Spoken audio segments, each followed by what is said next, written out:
And that's the memo. Now for the top story tonight. Reaction. Joining us now from Washington is the aforementioned Senator Bernie Sanders from Vermont.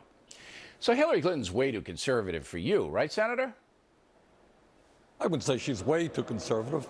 Given the problems that this country faces, which is a massive level of wealth and income inequality, a collapsing middle class, and the need to create millions of jobs, the question is, what candidate is out there prepared to deliver for the American working people? Okay, but it's really tough for a person like Hillary Clinton, who's getting $250,000 a pop for a speech, and who made an enormous amount of money off some kind of commodities trade way back in Arkansas.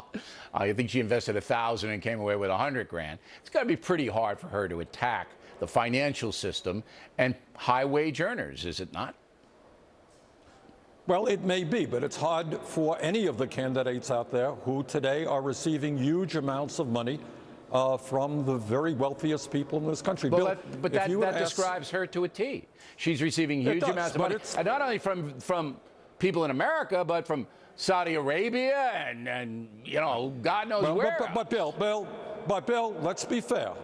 It is all candidates out there who are now using super PACs because of this disastrous Citizens United decision. The real question, it's not just Hillary and it's not just the Republican candidates.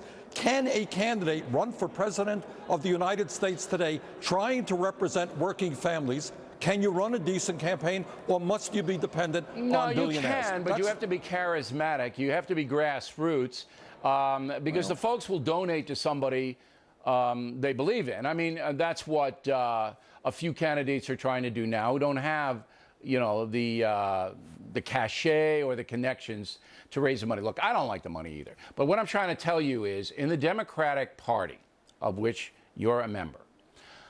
No, I'm an independent, Bill. Yeah, but you caucus with them, all right? I caucus with the Democrats, right. Yes. Okay.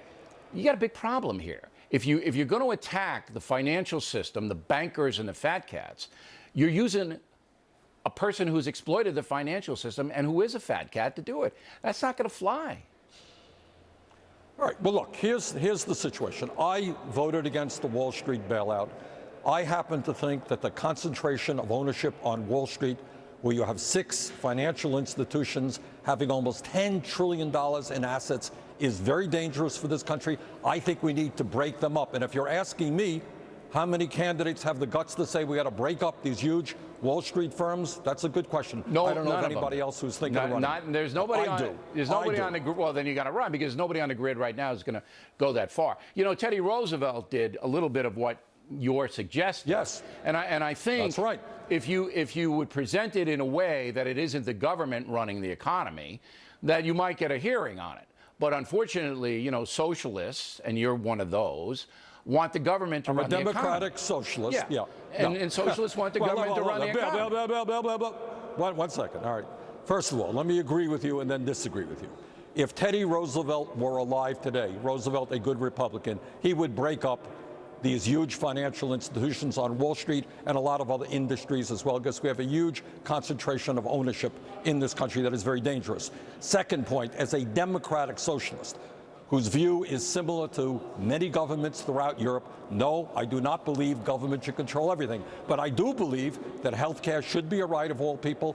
I do believe that college education should be affordable to all people. And I do believe that the United States Congress should not be owned by a handful of billionaires. But that's a big government vision, and that's where you and I pretty much disagree. But look, you've been firm to your, and the good people of Vermont have elected you, so there you are. Now, Iran. Well, Bill, I'm not going to ask you to be my vice presidential candidate. That's it. Well, if you might have a chance if you did. Now, Iran, all right? Yeah. The deal is a bad deal for us. You know that. Everybody who can read knows that. No, I don't know that. You really believe? Do you really trust the mullahs? Do you really trust them not to cheat? Do you really? Well, they're saying, Senator, we're not going to let you inspect our military installations. Okay, come on. All right, look, this is what you got. You got a situation where I don't trust Iran, the Iranians don't trust the United States. This agreement is not being built on trust. Well, it is being built on verification. But if they say they're not going to let... Look, the mullah Khomeini came out last week and says, we're not going to let you inspect our military installations, Senator. You heard him. All right. Yeah, but the military installations, what we will inspect is whether or not they have a capability of moving toward a nuclear weapon. How would you That know we if you will can't inspect the military installations where they hide the stuff? How would you know? Well, but you're assuming that they hide themselves. I am assuming that we're going to have an agreement. I'm assuming that. I am. All right, well, Bill, we can, argue till the cows come up. Here's the bottom line to me. All right. All right, I voted against the war in Iraq because I thought it would do what it did, destabilize the region. What we need to do is to make sure that Iran does not get a nuclear weapon. But I got to tell you, I am not pleased that we have a number of my colleagues here who think that going to war against Iran would be okay. It would not be okay. So Well, I it's a support last resort. what the president is. I'm sorry? It's a last resort, but it has to be in play if you are definitely going to stop them.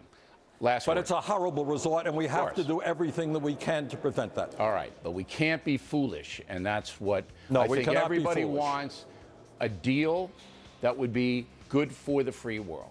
Senator, thanks very much. It's always a pleasure to talk with you. Next on